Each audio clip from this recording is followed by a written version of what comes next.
Madam western ghat ಹೋಗಿದ್ರಿ ಅಂತ ಹೇಳ್ತಾ ಇದ್ರಿ, ಸೊ ಆ ಎಕ್ಸ್ಪೀರಿಯನ್ಸಸ್ ಎಲ್ಲ ಶೇರ್ ಮಾಡೋದಾದ್ರೆ? ವೆಸ್ಟರ್ನ್ ಘಾಟ್ಸ್ ನಿಜಾಗ್ಲೂ ಹೇಳಬೇಕಂದ್ರೆ ತುಂಬ ಅದ್ಭುತ.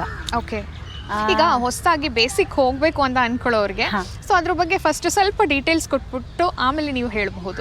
ವೆಸ್ಟರ್ನ್ ಘಾಟ್ಸಲ್ಲಿ ಸುಮಾರು ರೇಂಜಸ್ ಇದೆ. ಇವಾಗ ಕುದುರೆಮುಖ ಅಂತ ಬಂದ ಕೂಡಲೇ ಏನು ಅನ್ಕೋತಾರೆ ಜನ ಅಂದರೆ ಕುದುರೆಮುಖದಿಂದ ಸ್ಟಾರ್ಟ್ ಮಾಡೋದು ಮತ್ತು ಅಲ್ಲೇ ಇಳಿಯೋದು ಅಷ್ಟೇ ಗೊತ್ತಿರೋದು. ಕುದುರೆಮುಖಗೆ 4 ರೇಂಜಸ್ ಇದೆ. ಓಕೆ, ಒಂದು ಬಂಡೆಜೆ ಫಾಲ್ಸ್, ಒಂದು ಕುದುರೆಮುಖ, ಇನ್ನೊಂದು ಕುರಿಂಜಿಲಾ ಪೀಕು, ಇನ್ನೊಂದು ನಿಮಗೆ ಆಗುಂಬೆನಲ್ಲಿ ನರಸಿಂಹ ಪರ್ವತ ಅಂತಿದೆ. ಓಕೆ, ನಿಮ್ ಎಲ್ಲ ಬೇರೆ ಬೇರೆ ರೇಂಜಸ್, ಬೇರೆ ಬೇರೆ ಎಕ್ಸ್ಪೀರಿಯನ್ಸಸ್. ಕುದುರೆಮುಖ ಕಡೆಯಿಂದ ನೀವು ಹೋಗಿದ್ರೆ ಸುಮಾರು ನೀವು ಫಾರೆಸ್ಟ್ ಒಳಗಡೆನೆ ಹೋಗ್ತೀರಾ, ಮುಕ್ಕಾಲ್ ಜಾಗ. ಆಮೇಲೆ ಸುಮಾರು ನೀವು ಫಾಲ್ಸ್ನ ಕ್ರಾಸ್ ಮಾಡ್ಕೊಂಡು ಹೋಗ್ಬೇಕಾಗತ್ತೆ. ಅದರಲ್ಲೂ ಜೋರ್ ಮಳೆ ಬಂದಾಗಂತೂ ನಾ ಹೇಳಿದ್ನಲ್ಲ, ನೀವು ಯಾವುದೇ ಟ್ರೆಕ್ ಹೋಗ್ಲಿ ಕಂಫರ್ಟ್ ಝೋನ್ ಇಂದ ಹೊರಗೆ ಬರ್ಬೇಕಷ್ಟೇ. ಕಂಫರ್ಟ್ ಝೋನ್ನ ಹೊರಗಿಟ್ಟು ನೀವು ಮೆಂಟಲಿ ಆ್ಯಂಡ್ ಫಿಸಿಕಲಿ ಪ್ರಿಪೇರ್ ಆಗಿಲ್ಲ ಅಂದ್ರೆ ತೊಂದರೆ ಇಲ್ಲ. ಮೆಂಟಲಿ ಪ್ರಿಪೇರ್ ಆದರೆ ಆಬ್ವಿಯಸ್ಲಿ ಫಿಸಿಕಲಿ ಅದು ಸ್ಟಾರ್ಟ್ ಆಗಿಬಿಡತ್ತೆ ಅಲ್ವಾ. ಸೊ ಸುಮಾರು ಜೋರ್ ಮಳೆ ಬಂತಂದ್ರೆ ಇಲ್ಲಿವರೆಗೂ ನೀರು ಬರುತ್ತೆ. ನೀವು ಅದ್ರ ಒಳಗಡೆನೆ ಹೋಗ್ಬೇಕು. ಹೌದು, ಅದ್ರ ಒಳಗಡೆನೆ ಹೋಗ್ಬೇಕು. ಪೀಕ್ ಅಂತ ಹೋದಾಗ ನಂಗೇನು ಅದ್ಭುತ ಅಂತ ಏನು ಅನ್ನಿಸದೇ ಇರ್ಬೋದು. ಜರ್ನಿ ಇದೆಯಲ್ವಾ, ಅದು ಟೋಟಲಿ ಡಿಫರೆಂಟ್. ಹೇಳೋದು ಅದೇ, ಡೆಸ್ಟಿನೇಷನ್ ಇಸ್ ನಾಟ್ ಇಂಪಾರ್ಟೆಂಟ್. ಏನೋ ಕೆಲವ್ರದ್ದು ಒಂದು ತಲೆಯಲ್ಲಿರುತ್ತೆ, ಏನೋ ಪೀಕ್ ಹೋಗ್ಬಿಟ್ರೆ ನಾವು ಏನೋ ಸಾಧಿಸ್ಬಿಟ್ವಿ. ಆ ಜರ್ನಿ ನೀವು ಏನು ಅದು ದಾರಿ ಇದೆಯಲ್ವಾ, ಆ ದಾರಿನ ನೀವು ಎಕ್ಸ್ಪೀರಿಯನ್ಸ್ ಮಾಡಬೇಕು. ಪ್ರತಿಯೊಂದು ಆ ನೀರಿನ ಶಬ್ದ ಇರ್ಬೋದು, ಪಕ್ಷಿಗಳದ್ದು ಇದಿರ್ಬೋದು, ಪ್ರತಿಯೊಂದನ್ನು ನೀವು ಎಕ್ಸ್ಪೀರಿಯನ್ಸ್ ಮಾಡ್ತಾ ಹೋದರೆ ಅದು ಕುದುರೆಮುಖ ಒಂಥರ ಅದ್ಭುತ. ಬಂಡೆಜೆ ಫಾಲ್ಸ್, ಆ ನೀರು ಹೆಂಗೆ ಅಂದರೆ ನೀವು ಆ ಬಂಡೆ ಹಿಂಗೆ ಬಗ್ಗಿ ನೋಡಿದ್ರೆ ಸುಮಾರು ಪ್ರಪಾತ, ಅದು ಹೇಮಾವತಿ ನದಿಗೆ ಕನೆಕ್ಟ್ ಆಗುತ್ತೆ. ಅಲ್ಲಿ ಮೇಲೆ ಹೋಗಿ ನೀವು ಅಲ್ಲಿ ಟೈಮ್ ಸ್ಪೆಂಡ್ ಮಾಡ್ತಿರಲ್ಲ, ಅದು ಎಷ್ಟು ಖುಷಿ ಕೊಡುತ್ತೆ ಅಂದರೆ, ನೀವು ಈ ವಾಟರ್ ಪಾರ್ಕ್ಸು ಅದು ಇದು ಹೋಗ್ತಿರಲ್ಲ, ಅದು ಏನೂ ಅಲ್ಲ. ಆ್ಯಂಡ್ ಆ ಫಾಲ್ಸಲ್ಲಿ ಸುಮಾರು ಜಾಗಗಳಲ್ಲಿ ನೀವು ಎಂಜಾಯ್ ಮಾಡ್ಬೋದು. ನೀರೆಲ್ಲ ಆ ನೀರು ಮೈ ಮೇಲೆಲ್ಲ ಬೀಳತ್ತಲ್ಲ, ಆ ಎಕ್ಸ್ಪೀರಿಯೆನ್ಸ್ ಇದೆಯಲ್ಲ, ನೀವು ಬೇರೆ ಎಲ್ಲಿ ಪಾರ್ಲರ್ಗೆ ಹೋಗಿ ಮತ್ತೊಂದು ಕಡೆ ಹೋಗಿ ಎಲ್ಲಿ ಹೋದರೂ ಸಿಗಲ್ಲ. ಅಷ್ಟು ನಿಮಗೆ ನ್ಯಾಚುರಲ್ಲಾಗಿ ನಿಮಗೆಲ್ಲ ಥರದ್ದು ಆಗ್ತಾ ಇರುತ್ತೆ. ಆ್ಯಂಡ್ ಅಲ್ಲಿ ಬಗ್ಗಿ ನೋಡೋದಿದೆಯಲ್ಲ, ಅದು ಒಂದು ಅದ್ಭುತನೇ. ಫುಲ್ ಕೆಳಗಡೆ ಒಂದು ಸ್ವಲ್ಪ ಜಾರಿದ್ರೂ ನೀವು ಕೆಳಗಡೆ ಇರ್ತೀರ. ಹಾಂ, ತುಂಬಾ ಎಚ್ಚರವಾಗಿ ಇದ್ಕೊಂಡು ನೀವು ಅದನ್ನು ಪ್ರಯತ್ನ ಪಡಬೇಕಾಗತ್ತೆ. ಏನು ಮಾಡ್ತಾರೆ ಕೆಲವ್ರು ಅಂದರೆ, ಯಾರೋ ನೋಡ್ತಾ ಇರ್ತಾರೆ ಹಿಂಗೆ ಹೋಗಿ ಅಂದ್ಕೊಳ್ಳಿ. ಅದು ಹೆಂಗೆ ಅಂದರೆ, ನೀವು ಡೈರೆಕ್ಟಾಗಿ ಹಿಂಗೆ ನಿಂತಂತೂ ಖಂಡಿತ ಸಾಧ್ಯ ಇಲ್ಲ ನೋಡೋಕ್ಕೆ. ಸೊ ಮಲಗಿ ಫುಲ್ ಗ್ರಿಪ್ ಇಟ್ಕೊಂಡು ಆ ಥರ ನೋಡಬೇಕಾಗತ್ತೆ. ಯಾರೋ ಹಿಂದ್ಗಡೆಯಿಂದ ಬಂದವರು ಏನು ಮಾಡ್ತಾರೆ ಅಂತ ಸಡನ್ನಾಗಿ ಏನೋ ಬಂದುಬಿಡ್ತಾರೆ ಅಂದ್ಕೊಳ್ಳಿ. ಎಷ್ಟೋ ಕಡೆ ನೀವು ನೋಡಿರ್ಬೋದು ವೀಡಿಯೋಸಲ್ಲೆಲ್ಲ. ಅವ್ರು ಜಾಗೃತರಾಗೆ ತುಂಬ ಎಚ್ಚರಿಕೆಯಿಂದನೇ ಇರ್ತಾರೆ, ಬಟ್ ಬೇರೆಯವರು ಬಂದು ಅವ್ರನ್ನ ಇದು ಮಾಡೋ ಥರನೂ ಇರುತ್ತೆ. ಸೊ ಅದಕ್ಕೆ ನಾನು ಹೇಳೋದು, ಯಾವುದೇ ಫಾಲ್ಸು, ಯಾವುದೇ ಟ್ರೆಕ್ಸಲ್ಲಾಗಲಿ ನಾವು ತುಂಬ ಅಷ್ಟೇ ಬೇರೆಯವ್ರ ಜೀವನ ನಾವು ಯಾವುದೇ ಇದಕ್ಕೆ ಹಾಳು ಮಾಡೋ ಥರ ಇರಬಾರ್ದು. ನಾವು ಅಷ್ಟೇ ಎಚ್ಚರಿಕೆಯಿಂದ ಇರಬೇಕಾಗ್ತದೆ. ಅಲ್ಲಿ ಹಾಗೇನೆ ಬಂಡೆಜೆ ಫಾಲ್ಸ್ ಸುಮಾರು ಜನ ಬಿಕಾಸ್ ಅಲ್ಲಿ ಹೋಗಿರೋದೇ ಉಂಟಂದರೆ ಅದು ಎಕ್ಸ್ಪೀರಿಯೆನ್ಸ್ ಮಾಡದೆ ಯಾರು ವಾಪಸ್ ಅಂತೂ ಖಂಡಿತ ಬರೋದಿಲ್ಲ. ಸೊ ಒಬ್ಬರಾದ್ಮೇಲೆ ಒಬ್ಬರು ನಾವೇ ಇನ್ನೊಬ್ರಿಗೆ ಹೆಲ್ಪ್ ಮಾಡೋಣ ಬಿಡಿ, ಏನಂತೆ, ಅವರೇ ಫಸ್ಟ್ ನೋಡಲಿ, ಆಮೇಲೆ ನಾವು ನೋಡಿದ್ರಾಯ್ತು. ಸೊ ಹಾಗೆ ಆ ಥರ ಎಲ್ಲ ತುಂಬ ಜಾಗೃತರಾಗಿರಬೇಕಾಗತ್ತೆ. ಎಲ್ಲ ಜಾಗಗಳಲ್ಲೂ ಅಷ್ಟೇ, ಬೇರೆ ಬೇರೆ ಬೇರೆ ಕಡೆಗಳೇ ಬೇರೆ ಬೇರೆ ರೀತಿ ಇರತ್ತೆ ಅಷ್ಟೇ. ಆ ಹೇಮಾವತಿ ನದಿಗೆ ಕನೆಕ್ಟ್ ಆಗತ್ತಲ್ಲ, ತುಂಬ ಸೈಲೆಂಟಾಗಿದ್ದಾಗ ಆ ಕೆಳಗಡೆ ಬೀಳೋ ನೀರಿನ ಶಬ್ದ ಕೇಳಿಸತ್ತೆ ನಿಮಗೆ. ಸೊ ಈ ಅನುಭವಗಳನ್ನ ನೀವು ತೊಗೋಬೇಕಾಗತ್ತೆ. ಸುಮ್ಮನೆ ಹೋದೆ ನಾನು ಒಂದು ಫೋಟೋ ತಗೊಂಬಿಟ್ಟೆ ಅದಲ್ಲ, ಅದಕ್ಕೆ ಇಂಪಾರ್ಟೆನ್ಸ್ ಜಾಸ್ತಿ ನನ್ನ ಪ್ರಕಾರ. ಸ್ವಲ್ಪ ನನಗೆ ಫೋಟೋ ವೀಡಿಯೋಗೆ ಇಂಪಾರ್ಟೆನ್ಸ್ ಜಾಸ್ತಿ ಕೊಡೋಲ್ಲ. ರಿಯಲ್ಲಾಗಿ ಎಂಜಾಯ್ ಮಾಡಬೇಕು. ಪ್ರತಿಯೊಂದು ಟ್ರೆಕ್ಸ್ನೂ ಅಷ್ಟೇ ರಿಯಲಾಗಿ ಎಂಜಾಯ್ ಮಾಡಬೇಕು. ಆವಾಗಲೇ ನಿಮಗೆ ಒಂಥರ ಅನುಭವಗಳು ಜಾಸ್ತಿ ಸಿಗೋದು. ಅದಾಗಿದ್ದ ಕೂಡಲೇ ನೆಕ್ಸ್ಟು ನಾವು ವೆಸ್ಟರ್ನ್ ಘಾಟ್ಸಲ್ಲಿ ಸುಮಾರಿದೆ. ಕುಮಾರ ಪರ್ವತ ಬಂದರೆ, ಕುಮಾರ ಪರ್ವತ ನೀವು 2 ಕಡೆಯಿಂದ ಹತ್ಬೋದು. ಒಂದು ಕುಕ್ಕೆ ಸೈಡಿಂದ ನಿಮಗೆ ಒಂದು 29 ಕಿಲೋಮೀಟರ್ಸ್ ಆಗುತ್ತೆ. ಸೊ 29 ಕಿಲೋಮೀಟರ್ಸ್ನ ಒಂದೇ ಸ್ಟ್ರೆಚ್ಚಲ್ಲಿ ಮಾಡೋದೇ ಇಲ್ಲ ಅಂತ ನಾನು ಹೇಳಲ್ಲ, ಮಾಡ್ತಾರೆ. ಬಟ್ ಭಟ್ರು ಮನೆ ಅಂತ ಒಂದು ಇದರಲ್ಲಿ ನಾವು ಸ್ಟೇ ಮಾಡಬೇಕಾಗತ್ತೆ. ಒನ್ ನೈಟ್ ನಾವು ಅಲ್ಲಿ ಸ್ಟೇ ಮಾಡಿಕೊಂಡು ಮತ್ತೆ ಬೆಳಗ್ಗೆ ಅರ್ಲಿ ಮಾರ್ನಿಂಗ್ ನಾವು ಸ್ಟಾರ್ಟ್ ಮಾಡಬೇಕು. ಅರ್ಲಿ ಮಾರ್ನಿಂಗ್ ಸ್ಟಾರ್ಟ್ ಮಾಡಿಬಿಟ್ಟು ಮತ್ತೆ ವಾಪಸ್ ಇಳಿವಾಗ ಮತ್ತೆ ಯಾರೂ ಸ್ಟೇ ಮಾಡಲ್ಲ, ಒಂದು ಸ್ಟ್ರೆಚಲ್ಲಿ ಇಳಿದ್ಬಿಡ್ತಾರೆ. ಇವಾಗ ಹೆಂಗಾಗಿದೆ ಅಂದರೆ ಈ ಥರ ಹೀಗೆ ತುಂಬ ಕ್ರೌಡ್ ಹೋಗಿ ಬೇರೆ ಬೇರೆ ಥರದ್ದೆಲ್ಲ ಪ್ರಾಬ್ಲಮ್ಸ್ ಕ್ರಿಯೇಟ್ ಆಗಿ ಏನಾಗಿದೆ ಅಂದರೆ, ಒಂದೇ ದಿನದಲ್ಲಿ ಹತ್ತಲೇಬೇಕು ಮತ್ತು ವಾಪಸ್ ಇಳಿಲೇಬೇಕು. ಸ್ವಲ್ಪ ಎಷ್ಟೊಂದು ಜನಕ್ಕೆ ತುಂಬ ಕಷ್ಟ ಆಗ್ತಿದೆ. ಅಥವಾ ಒಂದೇ ಸ್ಟ್ರೆಚಲ್ಲಿ ತಿಳಿಯೋಕ್ಕಾಗದೇ ಇರ್ಬೋದು. ಅದು ತಿಳಿಯೋಕ್ಕಾಗಿಲ್ಲ ಅಂದರೆ there is no other option, ಮನೇಲಿರಿ ಅಷ್ಟೇ. ಈಗ ಹಂಗಾಗ್ಬಿಟ್ಟಿದೆ. ಆಮೇಲೆ ಆ ಭಟ್ರು ಮನೇಲಿ ಸ್ಟೇ ಮಾಡ್ತೀವಲ್ವ ನಾವು, ಅದು ಒಂದು ಎಕ್ಸ್ಪೀರಿಯನ್ಸ್ ಕೊಡುತ್ತೆ ನಿಮಗೆ. ಓಕೆ. ಆ ಭಟ್ರು ಮನೆ ಅಂದರೆ ಏನು ಭವ್ಯ ಬಂಗಲೆ ಅಲ್ಲ ಅದು. ಎಲ್ಲ ಹೆಂಗಿದೆ ಅಂದರೆ ಒಳಗಡೆ ಹೋದರೆ ಸ್ವಲ್ಪ ಜಾಗ ಇದೆ ಮಲ್ಗಕ್ಕೆ, ಆಚೆ ಬಂದರೆ ಕಿಟಕಿ ಥರ ಇದೆ ಅಷ್ಟೇ. ಬಟ್ ಕಿಟಕಿ ಅಂದರೆ ಏನು ನಿಮಗೆ ಅಲ್ಲೇನು ರಾಡ್ಸ್ ಇಟ್ಕೊಂಡು ಅದೆಲ್ಲ ಕ್ಲೋಸ್ ಹಂಗಿಲ್ಲ, ಏನು ಬೇಕಾದ್ರೂ ಒಳಗೆ ಬರ್ಬೋದು, ಆ ಥರ ಇದೆ. ಆದರೆ ಅವ್ರು ಬದುಕೋದು. ಓಕೆ. ಹಾಂ, ನಾವು ಹೋದಾಗ ಹೆಂಗಾಗಿತ್ತಂದರೆ ಹೋಗಿ ಸ್ಟೇ ಮಾಡೋದು ಭಟ್ರ ಮನೇಲಿ. ಆ್ಯಕ್ಚುಲಿ ನಾನು ಎಲ್ಲಿ ಹೋದರೂ ಯಾವುದಕ್ಕೂ ಬುಕ್ ಮಾಡ್ಕೊಂಡು ಹೋಗಲ್ಲ. ನಂಗೆ ಎಲ್ಲಿ ಅದೇ ಹೇಳಿದ್ನಲ್ಲ, ಇಷ್ಟು ಮಾಡಿರೋದ್ರಲ್ಲಿ ನಂಗೆ ಬ್ಯಾಡ್ ಎಕ್ಸ್ಪೀರಿಯನ್ಸ್, ಎಲ್ಲೋ ಜಾಗ ಸಿಗದೆ, ಊಟ ಸಿಗದೆ, ಆ ಥರದ್ದೆಲ್ಲ ಏನೂ ಆಗಿಲ್ಲ ನನಗೆ. ಅವತ್ತು ಹಾಗೆ ಮಾಮೂಲಿ ಹೀಗೆ ಏನೋ ಅನ್ನಿಸ್ತು, ಸಡನ್ ಹೊರಟ್ವಿ, ನೈಟ್ ಬುಕ್ ಮಾಡ್ಕೊಂಡ್ವಿ, ಬಸ್ಸು ಹೋದ್ವಿ, ನಾನು ಮತ್ತು ನನ್ನ ಮಗ ಅವ್ನ ಫ್ರೆಂಡ್ಸ್ ಇಷ್ಟು ಜನ ಹೋಗಿದ್ದ ಅವತ್ತು ಕುಮಾರ ಪರ್ವತಗೆ. ಹೋದ್ವಿ, ಸೀದಾ ಭಟ್ರ ಮನೆಗೆ ಹೋದ್ವಿ. ಬೇರೆಯವರೆಲ್ಲ ಆ್ಯಕ್ಚುಲಿ ಟೆಂಟ್ ಸ್ಟೇ ಆ ಥರದ್ದೆಲ್ಲ ಅಂದ್ಕೊಂಡು ಟೆಂಟ್ ಎಲ್ಲ ತೊಗೊಂಡು ಬಂದಿದ್ದರು. ಬಟ್ ಸಿಕ್ಕಾಪಟ್ಟೆ ಮಳೆ ಇದ್ದಿದ್ದರಿಂದ ಟೆಂಟ್ ಸ್ಟೇಗೆ ಸಾಧ್ಯನೇ ಇರಲಿಲ್ಲ. ಎಲ್ಲರೂ ಭಟ್ರ ಮನೆಯಲ್ಲೇ ಸ್ಟೇ ಮಾಡಬೇಕಾಯ್ತು. ಹೆಂಗಾಯ್ತಂದರೆ ನನ್ನ ಕಾಲು ಅವ್ರ ಮುಖಕ್ಕೆ, ಅವ್ರ ಕಾಲು ನನ್ನ ಮುಖಕ್ಕೆ, ಹಿಂಗೆ ಮಲಗಿದ್ದು. ಓಕೆ. ಆ ಥರ ಅದೆಲ್ಲವೂ ಒಂದು ಎಕ್ಸ್ಪೀರಿಯನ್ಸಸ್ಸು. ನಾನು ಅದಕ್ಕೆ ಹೇಳಿದ್ದು ಪದೇ ಕಂಫರ್ಟ್ ಝೋನಿಂದ ಹೊರಗಿಂದ ನಾವು ನೋಡಬೇಕಾಗತ್ತೆ ಅಡ್ವೆಂಚರಸ್ ಲೋಕನ. ಕಂಫರ್ಟ್ ಝೋನ್ ಇಟ್ಕೊಂಡು ಹೋದ್ವಿ ಅಂದರೆ ನಾವು ಏನೂ ಮಾಡೋಕ್ಕಾಗಲ್ಲ. ಸೊ ಅದಾಯಿತು. ಆಮೇಲೆ ಹೆಂಗಂತಂದರೆ ಅವರಿಗೂ ಸಾಕಾಗಿರುತ್ತಲ್ಲ ಭಟ್ರವರು, ಫ್ಯಾಮಿಲಿಯವ್ರಿಗೂ. ಫ್ಯಾಮಿಲಿ ಅಂದರೆ ಅವ್ರೇನು ಮದುವೆಗಿದೆ ಆ ಥರದ್ದೆಲ್ಲ ಏನೂ ಹಾಕ್ಕೊಂಡಿಲ್ಲ. ಅವರಷ್ಟೇ ಗಂಡಸ್ರುಗಳಷ್ಟೇ ಇರ್ತಾರೆ, ಬರೋರಿಗೆಲ್ಲ ಅಡುಗೆ ಊಟ ಬೇಯಿಸಾಕೋದು ಕೊಡೋದು ಅಷ್ಟೇ ಅವ್ರ ಕೆಲಸ. ಅವರಿಗೂ ಸಾಕಾಗಿರುತ್ತೆ. ಸುಮ್ಮನೆ ಎಷ್ಟೊಂದು ಕ್ವೆಶನ್ಸ್ ಕೇಳ್ತಾ ಇರ್ತಾರಲ್ಲ ಹೋದವರೆಲ್ಲ. ಅವ್ನಿಗೆ ಯಾರೋ ಗೊತ್ತಿಲ್ಲ, ಅವ್ನು ಬೇರೆ ದೇಶದವನು ಆ್ಯಕ್ಚುಲಿ. ಅವ್ನಿಗೆ ಊಟ ತಿನ್ನೋಕ್ಕೆ ಕೈಲಿ ಬರ್ತಾಯಿಲ್ಲ ಅಂತ ಸ್ಪೂನ್ ಕೇಳ್ದ. ಅದಕ್ಕವ್ರು ಒಂದೇ ಮಾತು ಹೇಳಿದ್ರು, ಸ್ಪೂನ್ ಕೇಳೋರೆಲ್ಲ ನಮ್ಮ ಜಾಗಕ್ಕೆ ಬರಬೇಡಿ, ಸ್ಪೂನ್ ಕೇಳೋರೆಲ್ಲ ನಮ್ಮ ಜಾಗಕ್ಕೆ ಬರಬೇಡಿ. ಆ್ಯಂಡ್ ಸ್ಟೇಯಿಂಗು ಅಷ್ಟೇ, ಹೆಂಗಿರತ್ತೋ ಹಂಗೆ ಮಲಗಬೇಕಷ್ಟೇ ನೀವು. There is no other option. ಹೆಂಗಿರುತ್ತೋ ಹಂಗೆ ನಾವು ಸ್ವೀಕರಿಸೋಕ್ಕಿದ್ರೆ ಮಾತ್ರ ಹೋಗಬೇಕು.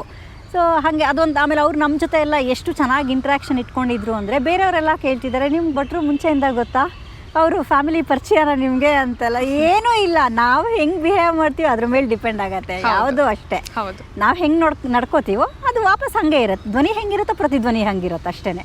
ಸೊ ಅದೊಂದು ಒಂಥರ experience. It was very nice. ಆಮೇಲೆ ಅಲ್ಲಿ ಯಾಕೆ ನಮಗೆ ಬುಕ್ ಮಾಡ್ಕೊಳಕ್ಕೆ ಕೇಳ್ತಾರೆ ಅಂದರೆ, ಎಷ್ಟು ಅಡುಗೆ ಮಾಡಬೇಕು ಅನ್ನೋದು ಒಂದು ಲೆಕ್ಕ ಬೇಕಲ್ವ ಅವರಿಗೂ. ಸೊ ಆ ಕಾರಣಕ್ಕೆ ಕೇಳ್ತಾರೆ. ಬಟ್ ನಮಗೆ ಅದೇ ಹೇಳಿದ್ನಲ್ಲ, ಎಲ್ಲಿ ಹೋದರೂ ನಮ್ಗೆ ಏನೂ ಪ್ರಾಬ್ಲಮ್ ಆ ಥರ ಎಲ್ಲ ಕ್ರಿಯೇಟ್ ಆಗಿಲ್ಲ. ಆಮೇಲೆ ಮೇಲೆ ಹೋದ್ವಿ, ಪೀಕಲ್ಲೂ ಅಷ್ಟೇ. ನಾನು ಹೇಳಿದೆ ಮಕ್ಕಳಿಗೆ, ಏನಾದರೂ ತೊಗೊಂಡು ಹೋಗೋಣ ಚಿಕ್ಕಿ ಆ ಥರ. ಬೇಡ ಅಂತೆಲ್ಲ ಆಯಿತು. ಹೋದ್ವಿ. ಅಲ್ಲಿ ಹೋಗಿದ್ರೆ, ಯಾಕಂದರೆ ಅರ್ಲಿ ಮಾರ್ನಿಂಗ್ ನಾವು ಭಟ್ರ ಮನೇಲಿ ಟಿಫಿನ್ಗೆಲ್ಲ ಕಾಯೋಕ್ಕಾಗಲಿಲ್ಲ, ಯಾಕಂದರೆ ಅವ್ರದ್ದು 8:30ಗೆ ಸ್ಟಾರ್ಟ್ ಆಗೋದು ಟಿಫಿನ್. ನಾವು ಅಲ್ಲಿವರೆಗೆ ಕಾಯಿದ್ರೆ ಮತ್ತೆ ಲೇಟ್ ಆಗುತ್ತೆ ಅಂತ ಹೇಳ್ಬಿಟ್ಟು ನಾವು ಸ್ಟಾರ್ಟ್ ಮಾಡ್ಕೊಂಡ್ವಿ. ತಿನ್ನೋಕ್ಕೇನೂ ಇಲ್ಲ. ಮೇಲೆ ಹೋದರೆ ಎಲ್ರಿಗೂ ಹೊಟ್ಟೆ ಹಸಿತಾ ಇದೆ.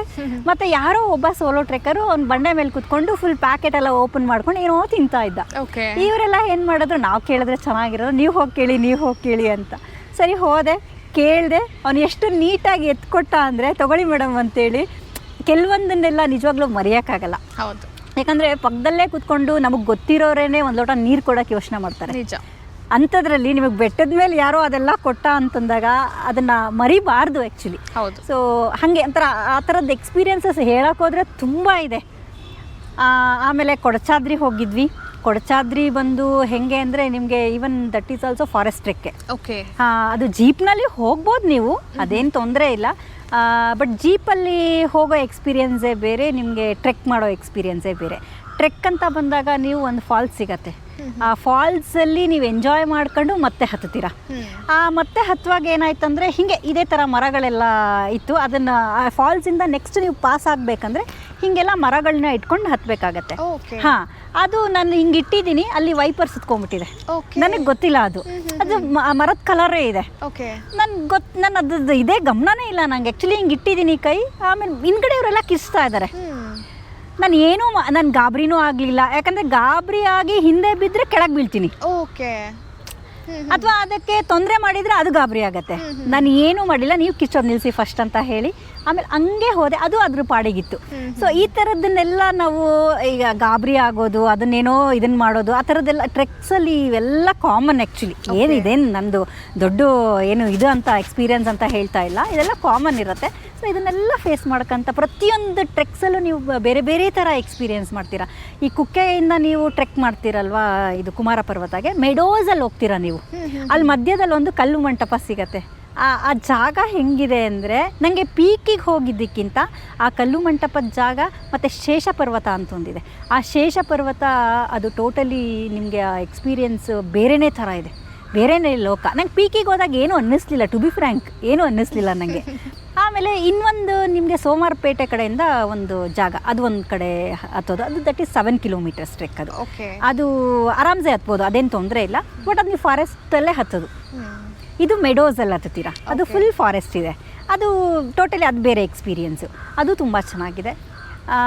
ಹೀಗೆ ಈ ನರಸಿಂಹ ಪರ್ವತ ಅಂತ ಬಂದರೆ ಅದು ಅಷ್ಟೇ. ನಿಮಗೆ ನರಸಿಂಹ ಪರ್ವತನಲ್ಲೂ ನಿಮಗೆ ಸುಮಾರು ದಾರಿ ಫಾರೆಸ್ಟ್ ಇದೆ, ಮತ್ತು ಮಿಕ್ಕಿದ ದಾರಿಯೆಲ್ಲ ಆರಾಮ್ಸೆ ಹೋಗ್ಬೋದು. ಟೋಟಲಾಗಿ ಹೇಳಬೇಕಂದ್ರೆ ವೆಸ್ಟರ್ನ್ ಘಾಟ್ಸು ನೀವು, ಆಮೇಲೆ ಇನ್ನೊಂದು ಪ್ರತಿಯೊಂದು ಸರ್ತಿ ಅದೇ ಜಾಗಕ್ಕೆ ನಾನು ಅಗೇನ್ ಸೇಮ್ ಜಾಗಕ್ಕೆ ಹೋಗಿದ್ದೀನಿ, ಇಲ್ಲ ಅಂತಿಲ್ಲ. ಆದರೆ ಪ್ರತಿ ಸರ್ತಿನೂ ಬೇರೆ ಬೇರೆ ಎಕ್ಸ್ಪೀರಿಯೆನ್ಸಸ್ ಆಗಿದೆ. ಆಮೇಲೆ ಇನ್ನು ಬೇರೆ ಬೇರೆ ಅಂದರೆ ಮಧುಗಿರಿ ಬೆಟ್ಟ ಇರ್ಬೋದು, ಈ ಥರದ್ದಕ್ಕೆಲ್ಲ ಬಂದಾಗ ಇದು ಬೇರೆ ಎಕ್ಸ್ಪೀರಿಯೆನ್ಸ್. ಇದು ನೀವು ಬಂಡೆಗಳನ್ನ ಹತ್ತುತ್ತೀರ, ಬಂಡೆಗಳ ಮೇಲೆ ಹತ್ತೋದೇ ಬೇರೆ, ಕಾಡಲ್ಲಿ ನಡೆಯೋದೇ ಬೇರೆ. ಅಂದರೆ ಟ್ರೆಕ್ಕಿಂಗ್ನಲ್ಲಿ ಕೂಡ ಬೇರೆ ಬೇರೆ ವೆರೈಟೀಸ್ ಇದೆ. ಹೌದು. ಆಮೇಲೆ ಬೀಚ್ ಟ್ರೆಕ್ ಅಂತ, ಗೋಕರ್ಣ ಬೀಚ್ ಟ್ರೆಕ್ ಅಂತ ಮಾಡಿದ್ವಿ. ಆ ಬೀಚ್ ಟ್ರೆಕ್ಕು ಹೆಂಗಿತ್ತಂದರೆ, ಸ್ವಲ್ಪ ಅದು ಡಿಸ್ಟೆನ್ಸ್ ಭಾಳ ಕಡಿಮೆ ಬೀಚ್ ಟ್ರೆಕ್ದು. ನಿಮಗೆ ತುಂಬ ಎಲ್ಲ ಏನು ಹಾಗೆ ತುಂಬ ಹತ್ತೋದಿರುತ್ತೆ, ತುಂಬ ಇದೆಲ್ಲ ಅಂತ ಇಲ್ಲ. ಡಿಸ್ಟೆನ್ಸ್ ಭಾಳ ಕಡಿಮೆ, ಆದರೆ ಎಕ್ಸ್ಪೀರಿಯೆನ್ಸ್ ಜಾಸ್ತಿ. ಎಕ್ಸ್ಪೀರಿಯೆನ್ಸ್ ಜಾಸ್ತಿ. ಅದು ಹೇಗೆ ಅಂತಂದರೆ, ಆ ಹ್ಯುಮಿಡಿಟಿ ಇರುತ್ತೆ ನೋಡಿ, ಆ ಹ್ಯುಮಿಡಿಟಿ ನಿಮಗೆ ಉಸಿರಾಡೋದಕ್ಕೆ ಅದೆಲ್ಲ ಒಂಥರ ಕಷ್ಟ ಆಗ್ತಿರುತ್ತೆ. ಸೊ ಅದನ್ನೆಲ್ಲ ನೀವು ಫೇಸ್ ಮಾಡ್ಕೊತ ಹೋಗಬೇಕು.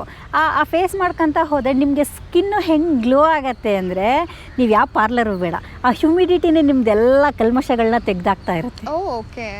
ನನಗೆ ಎಷ್ಟೋ ಜನ ಕೇಳೋದು, ಇಷ್ಟೆಲ್ಲ ಟ್ರೆಕ್ ಮಾಡಿ ಬರ್ತೀಯಾ, ಆದರೂ ಹೆಂಗೆ ಸ್ಕಿನ್ನೆಲ್ಲ ಇಷ್ಟು ಚೆನ್ನಾಗಿದೆ ಅಂತ. Because of that trek only ನನಗೆ ಇಷ್ಟೊಂದು ಚೆನ್ನಾಗಿರೋದು. ಅಂದರೆ ನಿಮಗೆಲ್ಲ ಯಾವುದೇ ಕಲ್ಮಶಗಳನ್ನ ಒಳಗಿಟ್ಕೊಳ್ಳಲ್ಲ, ಎಲ್ಲದು ನಿಮ್ಗೆ ಆಚೆ ಬರ್ತಾ ಇರುತ್ತೆ. ಆಚೆ ಬಂದಾಗ ಯಾವತ್ತೂ ಅಷ್ಟೇ ಕ್ಲೆನ್ಸಿಂಗ್ ಒಳಗಿಂದ ಆಗಬೇಕು ಮನುಷ್ಯನಿಗೆ.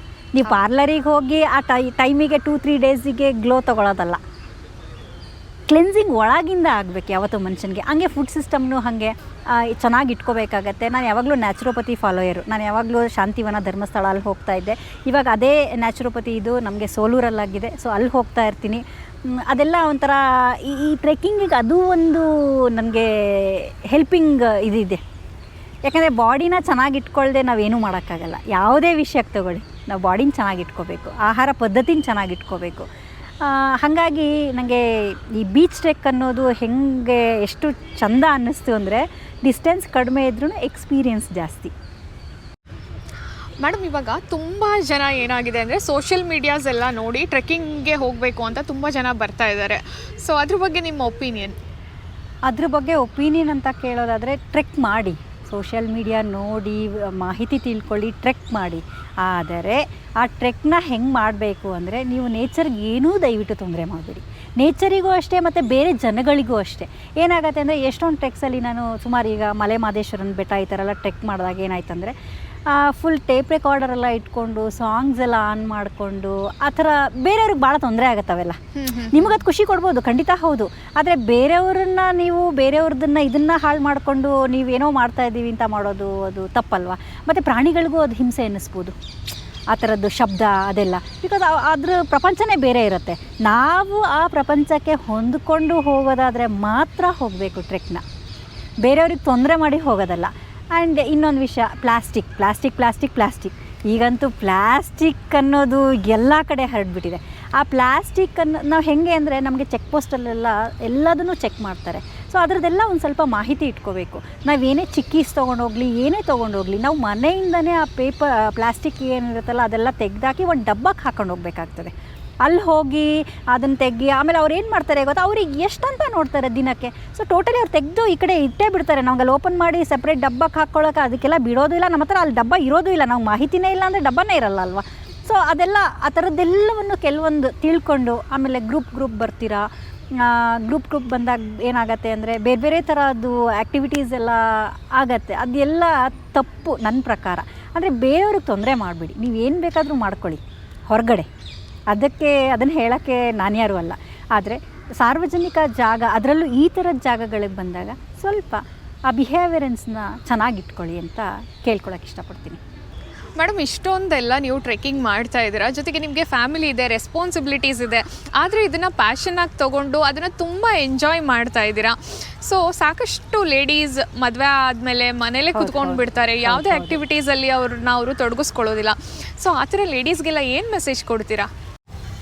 ಎಲ್ಲ ಲೇಡೀಸ್ಗೂ ನಾನು ಏನು ಮೆಸೇಜ್ ಕೊಡೋಕ್ಕೆ ಇಷ್ಟಪಡ್ತೀನಿ ಅಂದರೆ, ಆ್ಯಕ್ಚುಲಿ ಏನು ಮಾಡ್ಬಿಡ್ತಾರೆ ಗೊತ್ತಾ ನಮ್ಮ ಲೇಡೀಸ್, ಇವಾಗ ಸುಮ್ಮನೆ ಮದುವೆ ಆಗಿದ್ದ ಕೂಡಲೇ ಮಕ್ಕಳು, ಸಂಸಾರ, ಗಂಡ, ಅಷ್ಟೇ, ಫಿನಿಶ್. ಸೊ ಅದರಿಂದ ಆಚೆ ಬನ್ನಿ, ಕಮ್ಔಟ್. ಜಗತ್ತು ತುಂಬ ಚೆನ್ನಾಗಿದೆ ನೋಡೋಕ್ಕೆ, ಎಕ್ಸ್ಪ್ಲೋರ್ ಮಾಡಿ. ಆಮೇಲೆ ಬೇರೆ ದೇಶಗಳನ್ನ ಸುಮ್ಮನೆ ಫ್ಯಾಮಿಲಿ ಜೊತೆ ಹೋಗಿ ನೋಡ್ಕೊಂಬರೋದಲ್ಲ, ಈ ಅಡ್ವೆಂಚರಸ್ ಅಂತ ಏನಿದೆಯಲ್ಲ ಇದನ್ನು ಮಾಡಿ. ನಮ್ಮ ದೇಶನೇ ತುಂಬ ಅದ್ಭುತವಾಗಿದೆ.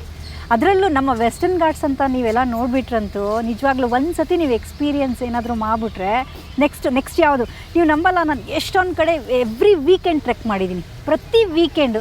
ನಿಮಗೆ ಸಮಯ ಇದ್ದಂಗೆ ನನಗೂ ಸಮಯ ಅಲ್ವಾ, ನಾ ಎಲ್ಲ ಹೆಂಗೆ ಬ್ಯಾಲೆನ್ಸ್ ಮಾಡ್ಕೋತೀನಿ. ಹಾಗೆ ಅದು ನಮ್ಮ ಮನಸ್ಥಿತಿನಲ್ಲಿ ನಾವು ಹೆಂಗೆ ನಮ್ಮನ್ನು ಇಟ್ಕೋತೀವಿ ಅನ್ನೋದು, ನಾವು ಹೆಂಗೆ ಬ್ಯಾಲೆನ್ಸ್ ಮಾಡ್ತಾ ಇದ್ದೀವಿ ಅನ್ನೋದು ಇಂಪಾರ್ಟೆಂಟ್ ಅಷ್ಟೇ. ಸೊ ಎಲ್ಲರಿಗೂ ಏನು ಹೇಳ್ತೀನಿ ಅಂದರೆ, ಆಚೆ ಬನ್ನಿ, ಎಕ್ಸ್ಪ್ಲೋರ್ ಮಾಡಿ, ಎಂಜಾಯ್ ಮಾಡಿ. ಬರೀ ಫ್ಯಾಮಿಲಿ ಅಂತ ರಿಸರ್ವ್ ಆಗಬೇಡಿ ದಯವಿಟ್ಟು.